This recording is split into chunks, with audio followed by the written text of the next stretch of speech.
Welcome back to Boilers and Beyond. I'm Jordan Jones. We're back here today. It is Saturday night. I'm recording this a little bit earlier than I normally would, but I will be off the grid tomorrow, so I wanted to get this done early so it can be in your feeds on Monday morning. We're back here after Ryan Walters' first week being Purdue's head coach. A lot to talk about there. We had initial thoughts and reaction to the hire in the last episode that was up on Wednesday, but since then we've had a press conference where he was introduced to the Purdue world. He has hired an offensive and defensive coordinator. We'll talk about all of that here today. Plus, Purdue took down Davidson 69-61 in the inaugural Indy Classic. We'll look at that game where Purdue won ugly, as well as the future of Purdue playing in these games in Indianapolis. So plenty to get to here. Let's jump right in. If you don't follow on Twitter, what are you missing out on? There's plenty there at Boilers Beyond. Be sure to follow and subscribe wherever you get your podcasts. I'll find something to talk about before Christmas, and then between the holidays, I'll have a preview of Purdue's Citrus Bowl matchup with LSU. So subscribe so that you don't miss any of that. But, I wanted to talk about football first here today. Really interesting stuff. The Ryan Walters hire initially drew some mixed reviews from Purdue fans, and understandably so. Mike Babinski, even in the press conference with Ryan Walters, talked about how there was a deeper candidate pool this time, how he had some sort of contact with about a dozen names, how, the job was much more appealing than it was back in 2016. And I think there's no doubt about that.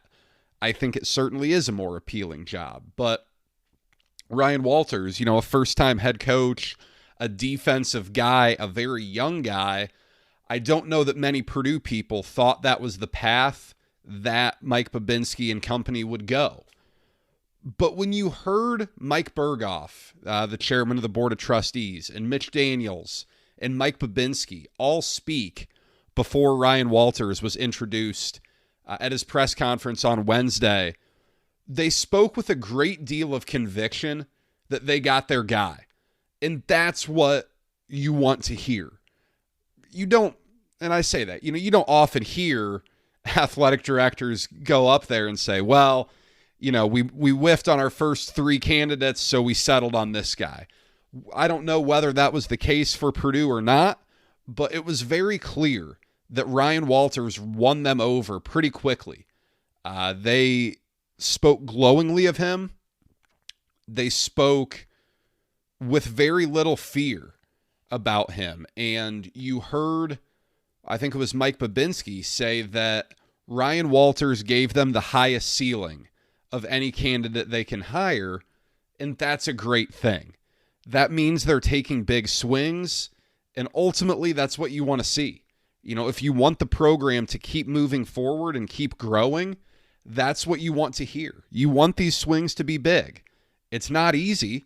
There's risk involved with any hire you make, but Purdue seemed very, very confident at a couple of different levels that Ryan Walters is the guy. And when he spoke, you could see why. He came across with great charisma. He came across with great confidence. Very well spoken, very articulate. It was impressive. You don't want to put too much stock into whether someone wins the press conference or not, but he did. He certainly did. He gave you reason to believe that he's a good hire for Purdue. A couple things I noticed, and I'm not going to dive too much into this because we have proof to some of the pudding here, but thought it was a great sign the way he talked about offense in general. And we'll get to the offensive coordinator hire here soon, but he acknowledged that at times defensive coaches can just want to win with defense and that they want to really make things ugly. Think a Wisconsin style, think an Iowa style, think really what Illinois kind of did last year. That's not the way he wants to coach. he brought up that he wants to do the things that keep defensive coordinators up at night, that gave him problems. I don't think it's much of a coincidence that he said that after his defense's worst performance this past year in 2022 came against Purdue. Came when Purdue went over there and put up 31 points on them. They gave up 12 on average all season, and Purdue went over there and put up 31 points. I think that was, a good indication that he wants to throw the ball around. He doesn't want to just run it into the line and hope for the best. He certainly touched on the cradle of quarterbacks, giving a shout out to Purdue's tradition at quarterback. And again, you don't want to try to make Purdue into a running team. Darrell Hazel kind of tried that, but they were down so much in every game that they never really could be a running team. That's not the way things are going to work at Purdue. It just historically never has worked that way. That's not to say that because things have always been this way, they can never be this other way, but the data certainly suggests that that's the case at Purdue. The confidence he has in his defense, though, is pretty impressive, rightfully so. It was in his Q&A session where he said, I believe I'm the best defensive coordinator in the country. 24/7 Sports on 3, they agree with him. And you respect that confidence. He talked about his defense, and you could see how much pride he takes in the defense that he developed, the scheme, the mentality. I should have written it down. It was something about how, Purdue was going to be controlled chaos between the whistles, but laser focused between the whistle and the snap. And that, I think, is something really good. It speaks to some discipline that Purdue hasn't always had in recent years. I thought it was interesting whether he'll call the defensive plays or not. He wouldn't commit to that, to whether he would or wouldn't. And that's okay. He doesn't have to. I think having an idea of how he wants things to be run is important, and he certainly does. He wants to maintain that same style of defense he ran at Illinois. I think that's good. It's worked. It's something that, Illinois didn't exactly have a great deal of talent. And they had talented players, don't get me wrong, but it's not like they were oozing with 4- and 5-star recruits on that defense. And he did some great things with that. You would love for him to bring that to Purdue. I think his confidence as a whole, though, just the way he speaks, you can see why Purdue, why Berghoff, why Daniels, why Babinski fell in love with him. You can see why early returns in terms of player feedback are really good. Obviously, the video went viral of him giving Devin Mockabee a scholarship as his first act as head coach. That's a great little PR win for him. That's awesome. Well-deserved for Mockabee, of course. But his youth, his charisma, that all is going to resonate really well with players. I think that's something that Purdue didn't necessarily have with the last staff, and it's not a must. Don't get me wrong. You can win without being, someone who resonates great and connects great with the players to some degree, but you have to have a good connection. He seems to early on. He understands the importance of recruiting. He talked about the state of Indiana, which, what else are you going to say? But there's talent in Indiana. It's growing as a football state. It's continued to grow over time. And you see, a number of big-time Power 5 level players out of this state each year. So him understanding the importance of that and prioritizing it, very big. I thought one thing that didn't come from his press conference, but came out that I thought really stood out, I think it was an interview with The Athletic. He talked about the alignment at Purdue as something that really sold him about the job. That's an awesome thing to hear. If you're a Purdue fan and you're someone quite invested in Purdue, that's a great indicator that things from the Board of Trustees to the president's office to the athletic department, if all of that's aligned well, you're in really good shape there. And of course, Purdue's an interesting one where the John Purdue Club is involved. It's very strong, but you don't have the rogue boosters that you hear about at other schools. Regardless, that alignment is something that when you're in a situation like Purdue, when you are fighting to be a middle of the pack team in your conference, Purdue's not going to be a Michigan, Ohio State, or a Penn State. And when USC comes over, it's not going to be a USC. But you're competing with the rest. And I think that alignment is something that is really big. You can't get there without it. But without alignment, you can see things go really poorly really quick. For a while there, Purdue didn't have it, where commitment to winning was a whole lot different across different levels. And you saw that become a big issue. This suggests that dysfunction is not an issue at Purdue, and it certainly doesn't appear to be from afar, but just hearing that confirmed from someone who went through the interview process was really strong. Walters wasted no time making an offensive coordinator hire, and that's where we'll go next. Purdue hired Graham Harrell as their offensive coordinator, a name that probably isn't all that unfamiliar to some of you. He made a name for himself as the quarterback of Texas Tech under the late Mike Leach. Really had a great career there. I'm impressed with this. He's only 37 years old. So this is really, part of a youth movement, and it's not done yet. But, this is a guy who at 37, kind of like Ryan Walters, has a heck of a lot of experience under his belt. He's already spent 7 seasons as an offensive coordinator. At 37 years old, you don't hear that much, but spent 3 seasons at North Texas, then 3 out at Southern Cal, and 1 at West Virginia, where he came from. That is something I expected, was for Ryan Walters to go with someone who has experience calling the plays. I think that's important when you're going to go with a young head coach.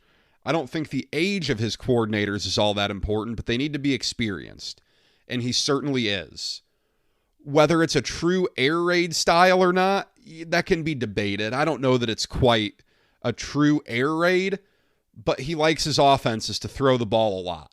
And that's, again, if you're skeptical about a defensive head coach, and understandably so, this is an indication that that's not how things are going to be done here. This is Ryan Walters following up on his word, what was it, a day later after he said it? That Purdue was not going to be a defense-only team. And this is a great follow-up on that. I think this is something to be quite excited about. His offenses have been good, largely. I don't know if it's fair to say they've been great, but he's dealt with some interesting circumstances. This past year at West Virginia, Neil Brown was on the hot seat kind of all year. They didn't fire him, but he might be getting fired next year. Kind of the same deal at USC with Clay Helton. Things were a mess there. He had a great offense in 2019, weird COVID year, and then Clay Helton got fired after like 2 games in 2021. So had some odd circumstances, but the numbers are solid. The numbers are absolutely solid. It'll be interesting to see. He does have connections to a couple of transfer portal quarterbacks. Keaton Slovis from Pitt, who Harrell coached at Southern Cal, and then JT Daniels, who he coached at West Virginia this past year. Again, I'm recording this Saturday night. If something happens there before you listen to this, sorry, I'll get to it on the next show. But I think that's something to monitor because I'm of the opinion Purdue needs to bring in a quarterback for next year, not necessarily to start. Now, those two would both be guys who would project as starters, but for some depth. I think that's going to be really important. This hire, though, hiring a proven name who's been a hot name around college football a little bit, that doesn't happen without the increased assistant pool. I didn't talk about this, but, it's come out that he's going to have about $5.5 to $6 million in an assistant pool. That's substantial. That's a big growth over the $4 million that Jeff Brom had. Now, he's making less than Brom did head coach salary, but still, that doesn't happen without a bigger assistant pool. Harrell was making $800,000 at West Virginia. I'll be interested to see what it is at Purdue, but I can't imagine it went backward. That's going to be really interesting, but a good hire. Now, a year from now, we could look at this and say it's a disaster. Time will tell, but on paper, I like it a lot. Same deal with the defensive coordinator hire, Kevin Kane from Illinois.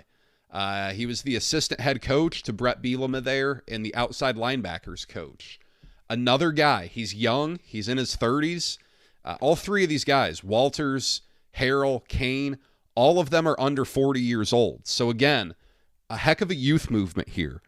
Some really, really young blood in there, and I like it. I like it a lot. It's a game where you need to have that type of energy. You need to have guys who can relate to players. It helps with recruiting. I absolutely love this. 2 years at Illinois, but he has experience as a true defensive coordinator from his time at Northern Illinois and SMU. So he's got experience in that role. He has experience calling a defense, and he has experience with Ryan Walters in that defense that he likes to run. 2 years with him there.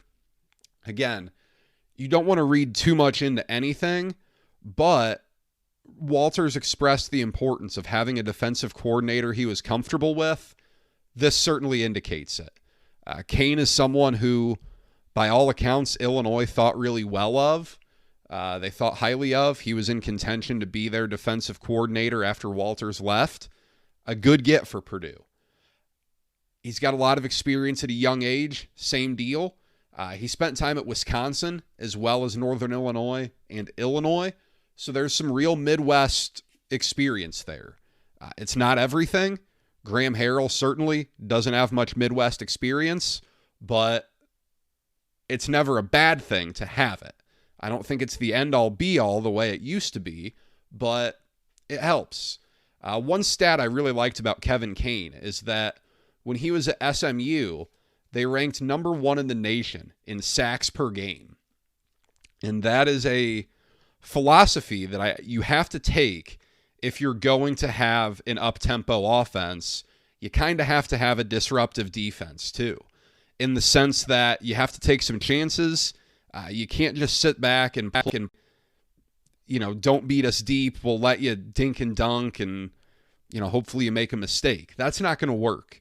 Not going to work at all if your offense is a threat to go 3 and out pretty quickly sometimes. So I think that's a good sign.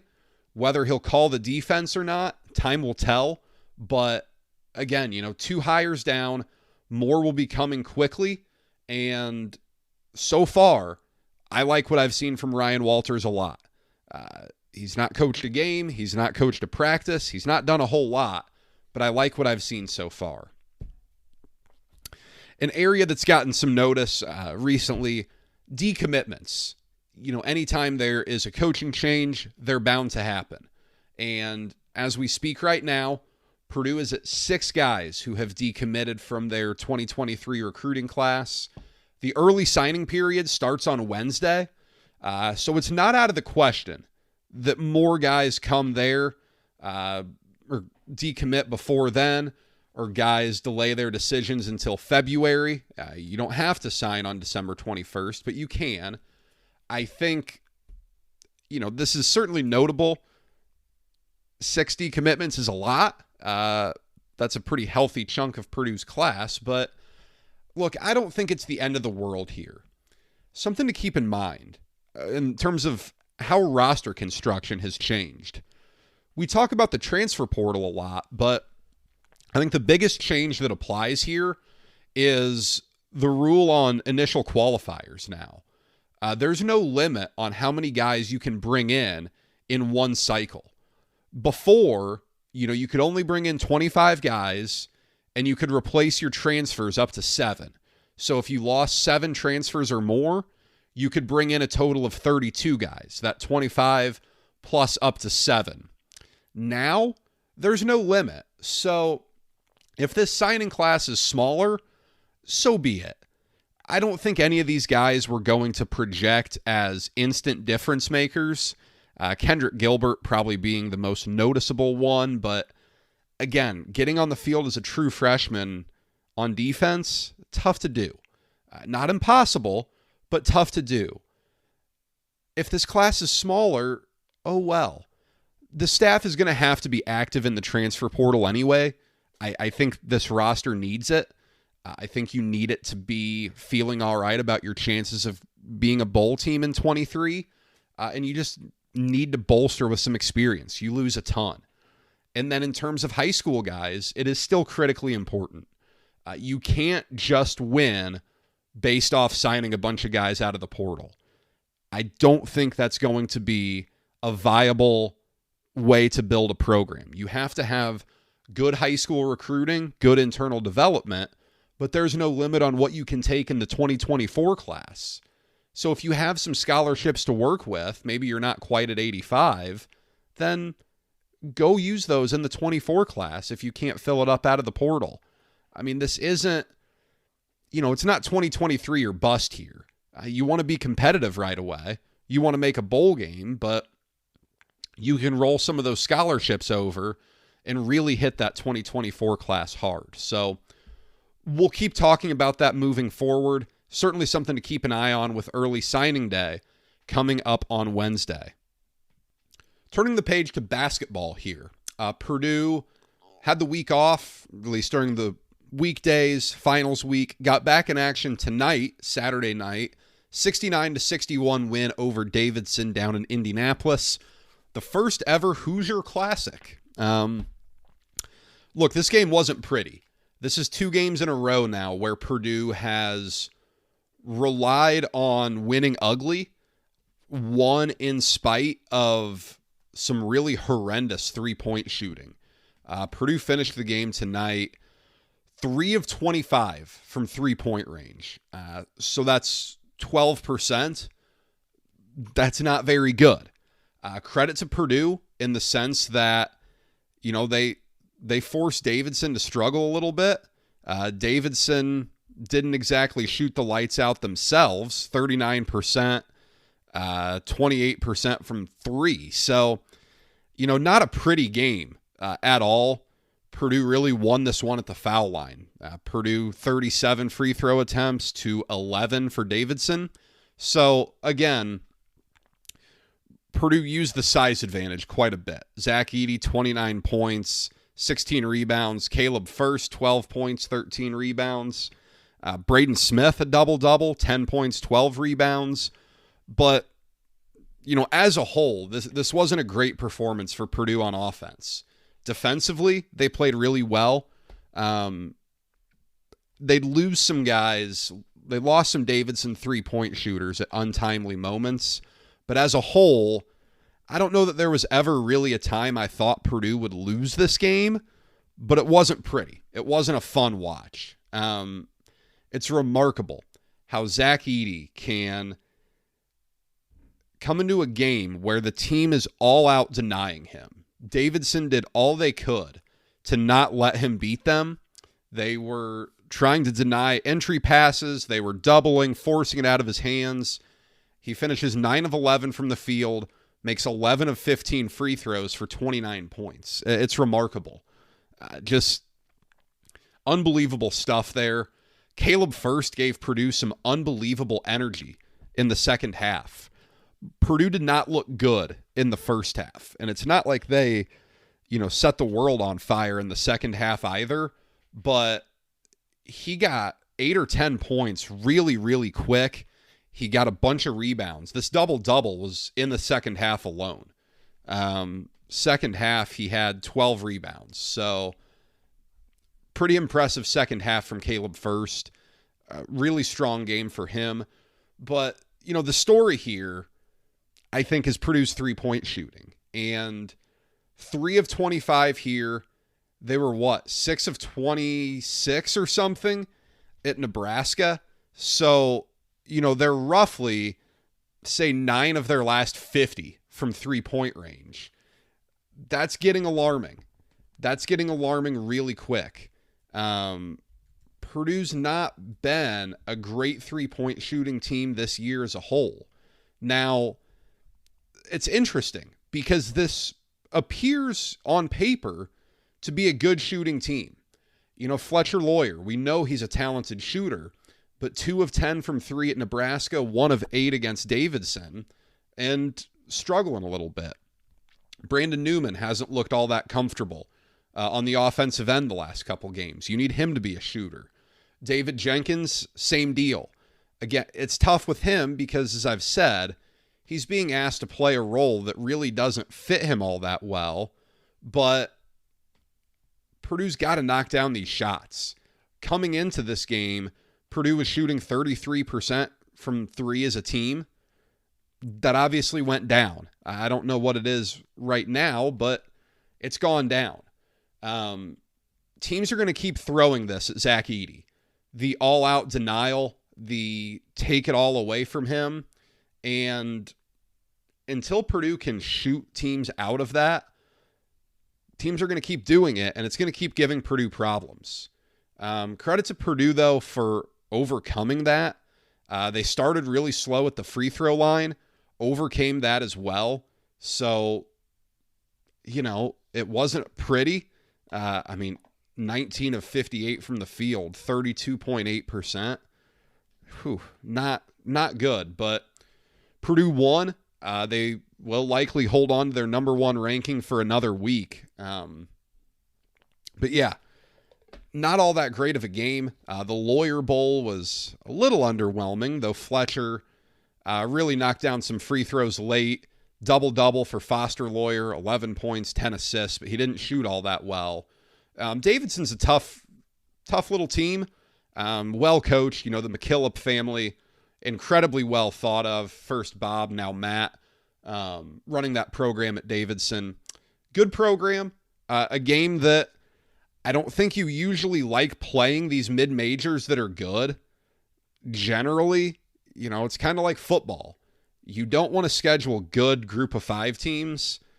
Here, you know, it's a game that ideally you probably don't play because it looks bad when you lose to a mid-major. Purdue didn't do that, but it was close. It wasn't one that, you know, people are going to lead podcasts and lead the national narrative talking about, but they survived. They move on. Now Purdue has 2 games left before the new year, both against 300-plus KenPom teams. They take on New Orleans on Wednesday. New Orleans was 340 at KenPom last I checked. And then they take on Florida A&M on December 29th. The Rattlers were winless last I saw. They, again, are terrible.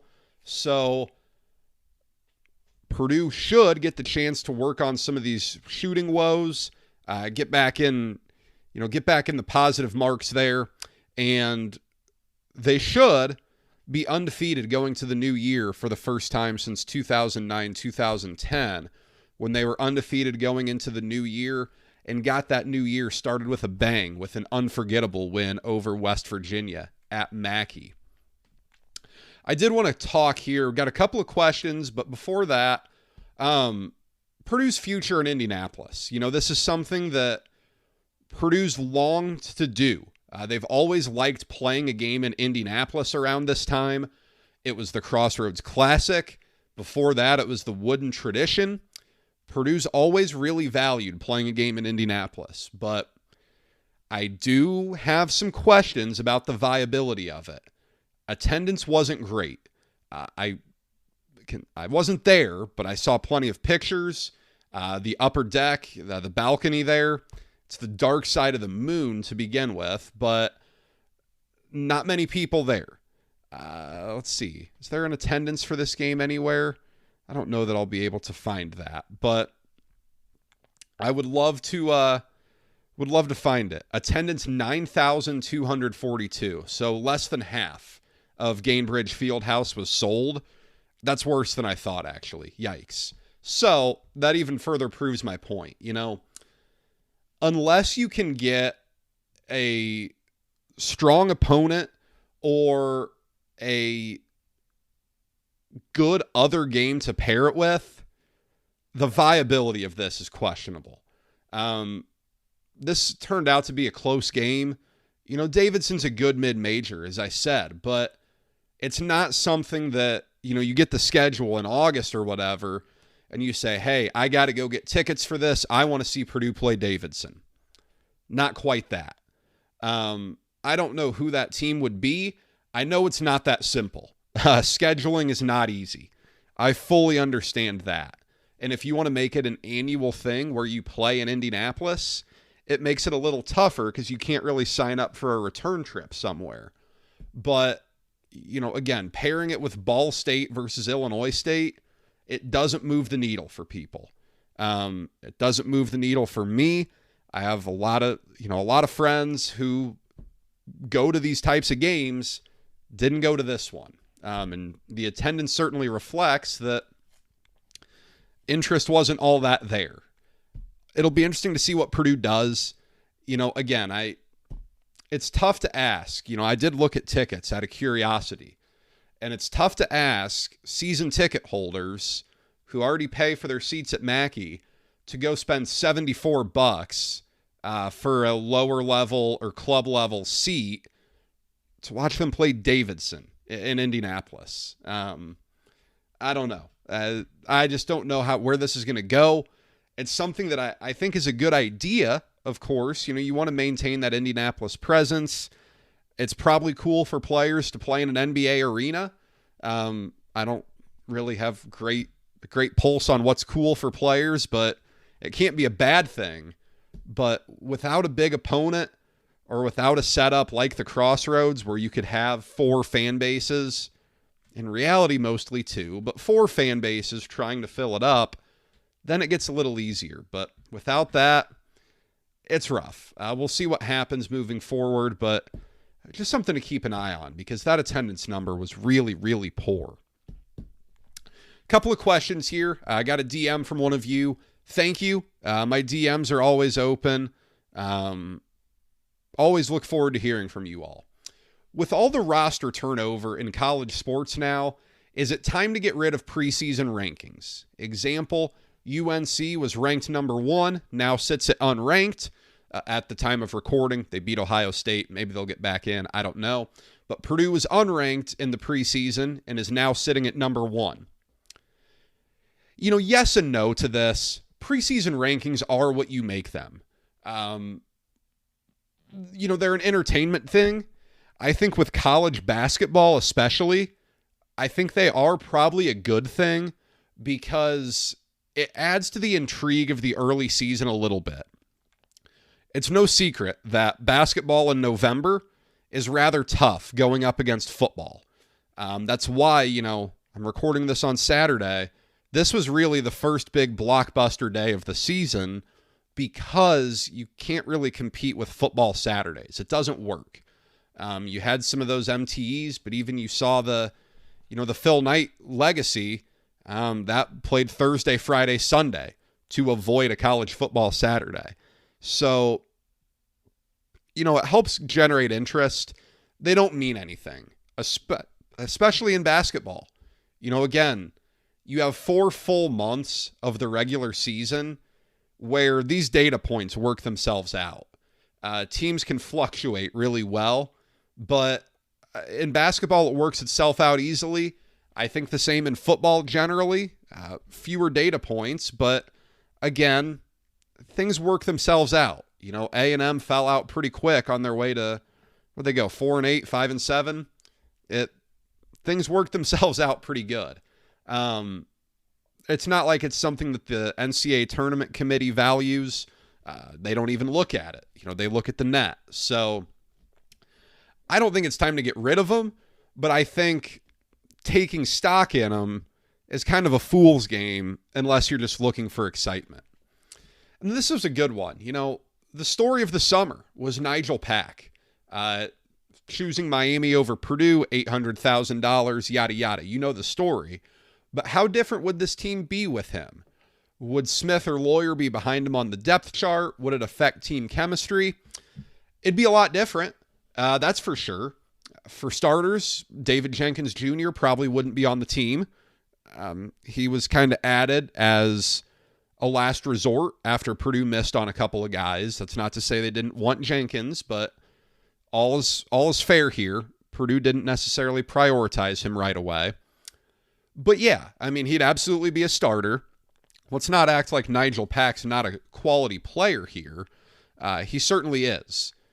Pulling up his stats right now, what he's doing on the season, but he's a good player. He was one of the most coveted players in the transfer portal for a reason. He's struggling a little bit. 11 points a game, 39% from the field, 32% from three. So he's struggling. I don't know about that $800,000 investment from the Ruiz guy. That's tough, but those numbers will get better. He's a good player. Without a doubt, he's a good player, but I think Purdue likes what they have here. It's not like they're really struggling without him. It's not like you look at this team and say, man, if they had a guy like Nigel Pack, they'd be so much better. He is smaller. He's more of an off-ball guy. And I think the area of biggest need would be either a dead-eye three-point shooter to be off the ball, which I don't know that he necessarily is. He's a good three-point shooter. The numbers certainly reflect that from his time at Kansas State, but he'd be good there, but, he's not a true point guard, which is Purdue's biggest need here behind Braden Smith. He'd absolutely be starting. Now, whether he would be starting alongside Smith, whatever, again, I think so. They love Braden Smith. They love what they have there. But I don't know if you can have two guards that small on the court together with him and Braden Smith. That'd present some defensive challenges. Team chemistry, I don't know. I do think this team has a nice chemistry so far. They seem to get along well. They seem to play well together. I can't speak to Nigel Pack's character, his personality. No idea. So whether it would affect chemistry or not, I don't know. But I think when Purdue missed on him, when it came out that he was getting bought to go to Miami, things changed quite a bit. Things really, fans were upset. Fans were really, really upset. It was the first time Purdue'd been the victim of the NIL game. We've heard Mitch Daniels even talk about that situation. So pretty crazy. Pretty crazy how things change and how, we thought it'd be a rough season when Purdue didn't get him. Yet here we are, and Purdue sits at number 1 and 11-0. Again, I'll be back sometime before Christmas. Maybe we'll talk signing day, talk about the guys Purdue has coming in. Purdue takes on New Orleans on Wednesday. Hopefully, for Purdue's sake, there's not too much to talk about from that, but we'll do that. Again, Citrus Bowl preview will come between the holidays. I'll pre-record that. So if you have Citrus Bowl questions, send them over. Should be a doozy. That's going to be an interesting episode. So be sure to subscribe wherever you get your podcasts so that you don't miss that. Follow along on Twitter at Boilers Beyond. Ryan Walters is going to be putting together his staff more. Plenty more to talk about. Maybe transfer portal stuff. Who knows? Talk about that on the midweek show as well. But that's all I've got for today. Take care, everybody. Get that last minute Christmas shopping done. Stay warm. It's getting cold out here in the Midwest. And take care. I look forward to talking to you then.